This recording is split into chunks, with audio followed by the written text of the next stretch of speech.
ધારાસભ્ય ભરતભાઈ ધાંધલનો ગંભીર આક્ષેપ, ખોટા કેસમાં ફસાવી છબી ખરડવાનો પ્રયાસ।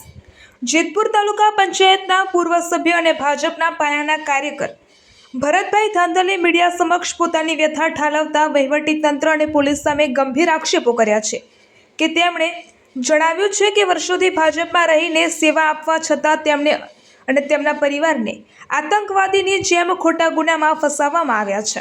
ભરતભાઈએ વધુમાં ઉમેર્યું કે તેમના પરિવારના સભ્યો ગંભીર બીમારીઓ જેવી કે કેન્સર, પેરાલિસિસ અને બ્રેઇન ટ્યુમરથી પીડાઈ રહ્યા છે, તેમ છતાં પોલીસ દ્વારા કોઈપણ પ્રકારની માનવતા દાખવ્યા વગર હેરાન કરવામાં આવી રહ્યા છે।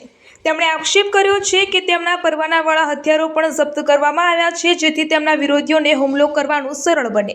આ અન્યાય સામે તેમણે પક્ષના મોવડી મંડળના ધારાસભ્ય જયેશભાઈ રાંદરિયા પર વિશ્વાસ વ્યક્ત કર્યો છે અને એક અઠવાડિયામાં યોગ્ય ન્યાય નહીં મળે તો આકરા પગલાં લેવાની ચીમકી ઉચ્ચારી છે। રિપોર્ટર ચિરાગ સોલંકી, જેતપુર। હું તાલુકા પંચાયત પૂર્વ સદસ્ય ભરતભાઈ ધાંધલ, એક દુઃખ સાથે મારે એક વાત જાહેર કરવી છે કે હાલમાં ભાજપની સરકાર હોય અને ભાજપમાંથી હું સેવા આપેલી હોય, હાલમાં પણ સેવા આપું છું, પણ મને એક ખોટા ગુનામાં અમને અમારા પરિવારને બિલકુલ ખોટી રીતે એક ફિટ કરી દીધા।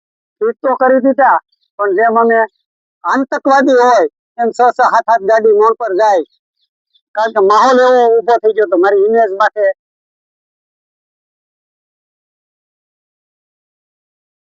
હાલમાં હજી હું કઉ છું કે હજી અમારા આગેવાનને મેં વાત કરી છે અને હજી એક વાર કહેવાનો છું, જો બની શકે તો મને કોઈ પાર્ટીમાં પણ પાર્ટીને મારે ધ્યાન દોરવું જરૂરી છે। કદાચ એને આ ખ્યાલ પણ ન હોય, મારે હવે પછી હું નિર્ણય લેવો પેલા પાર્ટીની રાહ જોઈ, હું છે ને ડેલી ડોકે મારી દઉં, સોળે જઈને બેહું, અને મારી માથે જો થતો હોય અને સહન કરું તો બીજાનું હું સારું કરી દઉં। એટલે મને રાજકીય રીતે આ નુકસાન જાય માટે મારે એક પીડા સાથે કહેવું પડે છે। બીજા નંબરમાં મારા જે પરવાના વાળા હથિયાર એ ક્યાંય ઉલ્લેખ નથી, ફરિયાદીએ કીધું નથી, છતાંય પોલીસે લીધા એનું કારણ શું છે કે કદાચ અધિકારીએ એવું મનમાં હોય કે આની પાસે હથિયાર ન રહીએ અને સામાવાળાને તો ભાઈ દુશ્મનો છે મારવાનું વહેલું પડી જાય, પોલીસે મારું લાંબુ કોઈ મારું ભવિષ્ય માટે કઈ વિચાર્યું।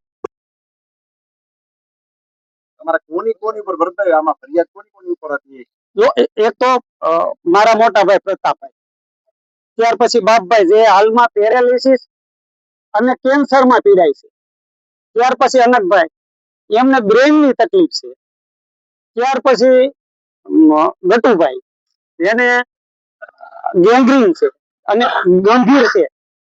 બાપભાઈ અને ગટુભાઈ ને કદાચ કાલ ઓપરેશન નહીં કરાવવા પડે, આના માટે અમારે આ થોડુંક આ કાર્યવાહી થઈ એટલે દવાખાનાના કામમાંથી આમાં રોકાઈ ગયા છે।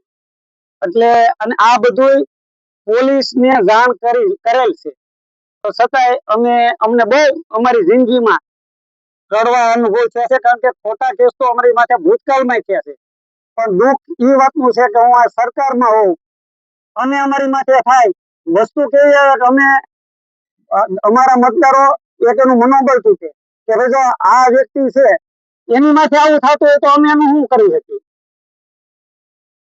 અહીંયાના જે ધારાસભ્યો છે અને સંસદ સભ્ય છે એની પાસેથી તમે શું અપેક્ષા રાખો છો?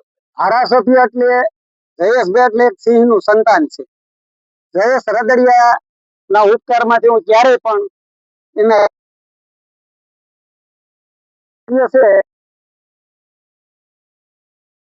કીધું એમ અહીંયા કઈ ગોલા ને ગા છે ને દૂધે વાળું કરતા નથી।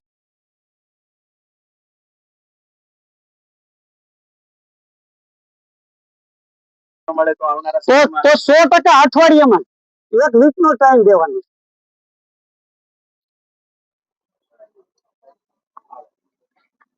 હાલમાં ભાજપની સરકાર હોય, હું ભાજપમાં હોય, તેમ છતાંય પણ મારી માથે 100% એક ખોટો ગુનો હોય અને એમાં અમારા 6 ભાઈઓને ખોટી રીતે ફિટ કરી દીધા હોય, અને વધારે એક તો મારા ભાઈ બ્રેન થી પીડાય છે, એક ભાઈને પેરાલિસિસ છે, કેન્સર છે, એક ભાઈને